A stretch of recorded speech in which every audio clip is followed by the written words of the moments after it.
Vous écoutez Europe 1, il est 11h30 et dans un instant on poursuit cette page spéciale consacrée à la jalousie. On attend vos appels au 39 21, mais tout de suite c'est le journal de la santé avec Elisabeth Assayag. C'est la journée nationale du don d'organes. Seuls 7% des Français connaissent la loi qui fait de chacun de nous un donneur potentiel.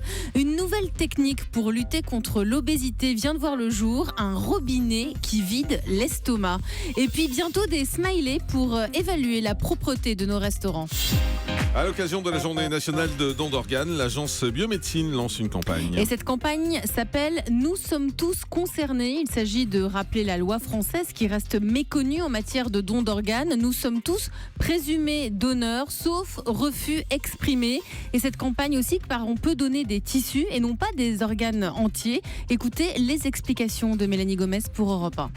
Il y a d'immenses besoins. On peut par exemple greffer de la peau pour soigner des grands brûlés, de l'os pour permettre à des accidentés de la route de retrouver la marche ou encore des cornets, ce qui est d'ailleurs la greffe de tissu la plus fréquente. L'an dernier, plus de 4000 personnes en ont bénéficié et pour certains, ce don leur a permis tout simplement de retrouver la vue. Et puis ce qu'il faut savoir, c'est que contrairement au don d'organes, la majorité des donneurs de tissu ne sont pas des donneurs décédés, précise Isabelle Martinache, référente tissu à l'agence de la biomédecine. On a une autre partie de donneurs qui sont les donneurs vivants qui vont avoir une intervention chirurgicale et après une information complète et éclairée, s'ils ne se sont pas opposés et donc ont signé un consentement, peuvent donner également leur tissu. C'est le cas des placentas, par exemple, quand on a pu accoucher par césarienne, des veines si on a eu une saphénectomie ou des têtes fémorales quand on a eu une pose de prothèse de hanche. Alors pour terminer, il faut savoir que la loi est la même pour le don d'organes comme pour le don de tissu. Tout le monde est présumé donneur, mais l'on peut s'y opposer en s'inscrivant sur le registre national des refus.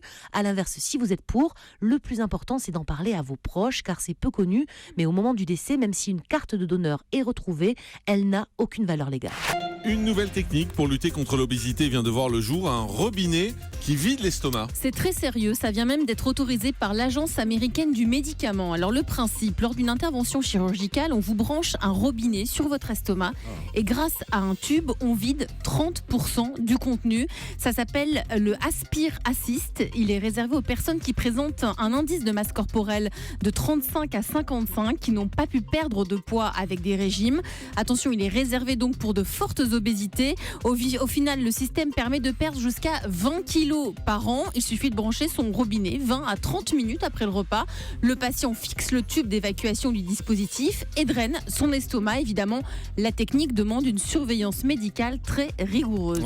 Bientôt des smileys, des émoticônes pour évoluer la propreté des restaurants. Dès le mois de juillet, des émoticônes indiqueront le niveau d'hygiène des restaurants, des pictogrammes qui seront bientôt affichés à l'entrée de chaque restaurant pour informer la possible clientèle de la transparence de l'hygiène. 4 niveaux ont été établis par les inspecteurs de la Direction générale de l'alimentation.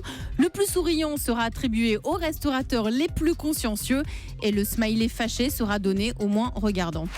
Être optimiste permet de lutter contre les problèmes de mémoire. Le fait d'envisager l'avenir de manière positive pourrait réduire la dégradation de la mémoire et même améliorer le jugement de chacun. D'après une étude américaine, 500 participants âgés de plus de 65 ans qui avaient habituellement des troubles de la mémoire ont été observés. Très souvent, les troubles de la mémoire sont liés à des difficultés à résoudre des problèmes ou bien à prendre de bonnes décisions. Et en les observant, les chercheurs ont remarqué que plus les participants étaient optimistes, plus le risque de développer des troubles de la mémoire diminuait. Le sentiment d'optimisme, si vous ne l'avez pas naturellement, peut se développer avec de simples exercices d'écriture. On termine avec le chiffre du jour. 6 ans, c'est l'histoire d'une petite fille âgée de 6 ans qui s'appelle Bella Rose. Elle est australienne et elle cartonne sur YouTube. Elle donne des conseils de maquillage. On peut la voir 6 ans. À 6 ans. On la voit avant, après. Déjà, moi, si j'étais les parents, je ne laisserais pas se maquiller. Et là, elle le fait avec sa grande sœur. Tout y passe. Application du fond de teint, mascara, ombre à paupières. À l'écran, la petite fille, on voit sa jolie peau de pêche d'enfant. Et elle se maquille comme une adulte sur un fond de musique techno. Derrière elle, un décor noir de boule à facettes.